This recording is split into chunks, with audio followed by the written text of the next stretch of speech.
given away in shame, she returned with the one thing the town thought impossible. The morning sun painted the weathered boards of Millbrook's main street in shades of amber and gold. Sarah Beth Morrison had forgotten how beautiful the light could be here, filtering through the dust motes that danced in the still air. She sat tall in her saddle, her horse's hooves making soft sounds against the packed earth.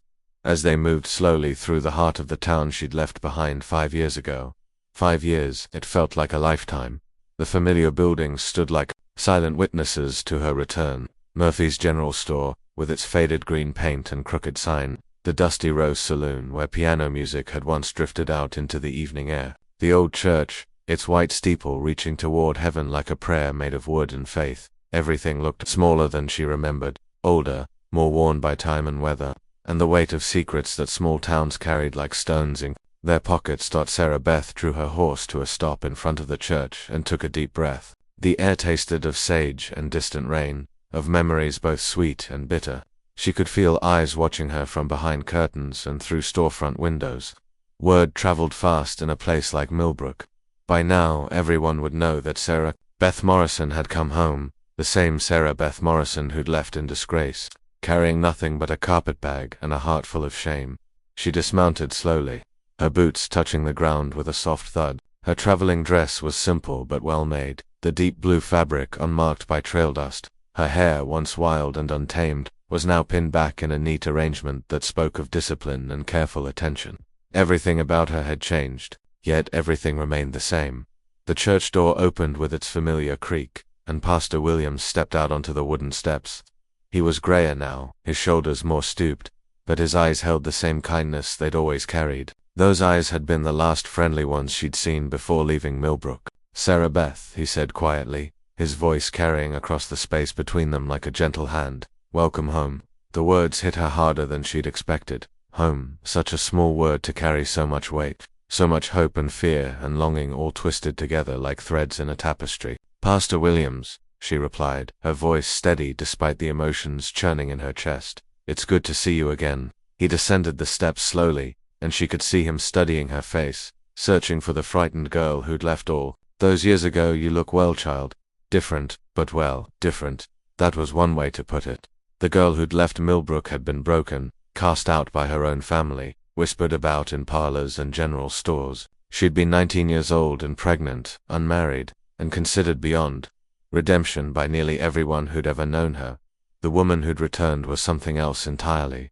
"I heard about your father," Pastor Williams said gently. "I'm sorry for your loss." Sarah Beth nodded. The telegram had reached her 3 weeks ago, forwarded through a chain of contacts she'd carefully maintained, despite her exile. Jonathan Morrison, patriarch of one of Millbrook's founding families, was dead, and according to his will, surprising everyone, he'd left the family ranch to his only daughter, the daughter he'd disowned 5 years earlier. The funeral was well attended, the pastor continued. He was respected in this community, despite everything, despite the way he'd thrown his pregnant daughter out of his house with nothing but the clothes on her back, despite the way he'd forbidden anyone in the family from speaking her name, despite the way he'd let the town believe she'd disappeared into shame and poverty, probably dead in some distant city. "I'm sure it was," Sarah Beth said simply. A movement caught her eye, and she turned to see a small crowd beginning to gather across the street. Mrs. Henderson from the boarding house, her arms crossed and her mouth set in a disapproving line. Tom Bradley, who ran the bank, whispering urgently to his wife. The Caldwell twins, now grown women with children of their own, staring with unconcealed curiosity. They all looked at her as if she were a ghost made flesh. In a way, she supposed. She was Sarah Beth Morrison, a familiar voice called out, and she turned to see Sheriff Jake Coleman approaching from the direction of the jail. He'd been her childhood friend once, before everything went wrong, before the night that changed everything.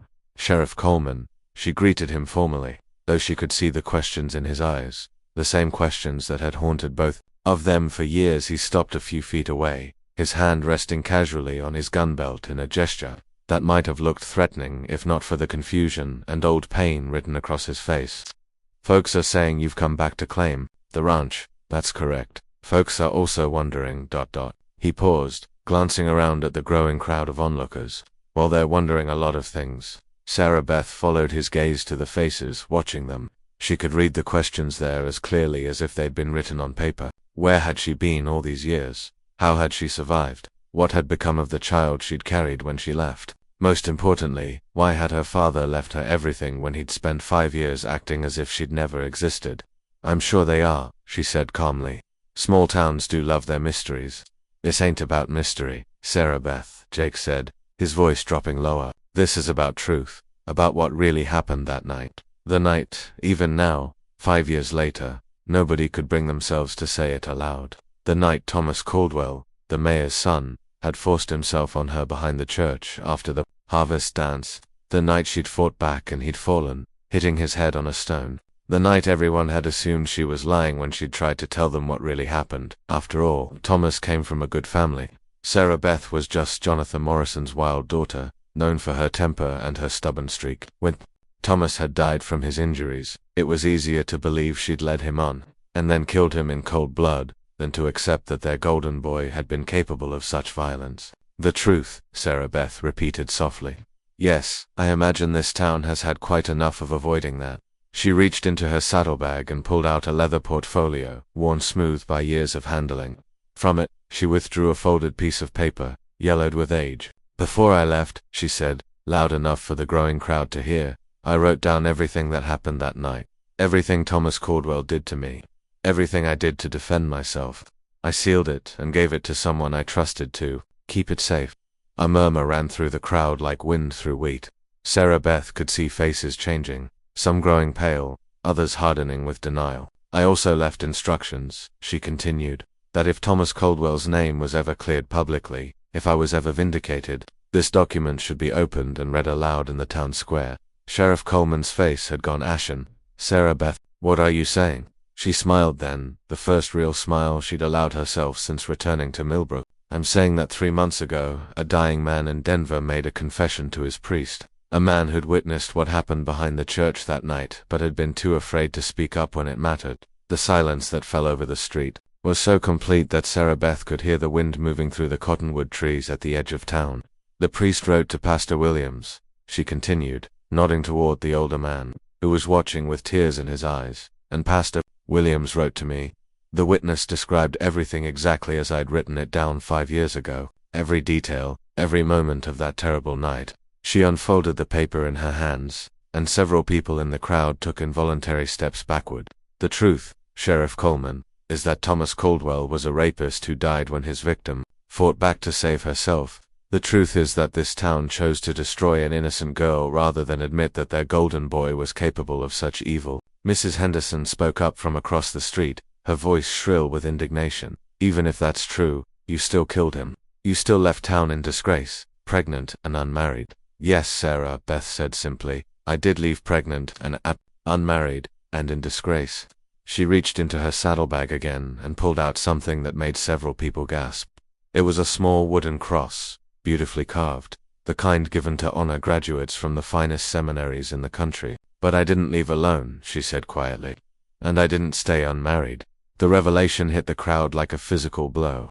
Sarah Beth could see the questions multiplying in their eyes, the desperate attempts to understand what she was telling them. The child I carried, she said, her voice carrying clearly in the morning air, grew up to be a fine young man, a man who just graduated from seminary in St. Louis with the highest honors his class has ever seen, a man who's been called to serve God in ways this town thought impossible for the son of a murdered rapist and his supposed killer. Pastor Williams stepped forward, his face shining with joy and pride. Ladies and gentlemen, he said, his voice ringing with authority. I'd like you to meet Reverend Michael Harrison, Sarah Beth's husband, and Reverend David Harrison, their son. They arrived by train this morning and are waiting at my house. But the crowd stood frozen, trying to process what they were hearing. Sir,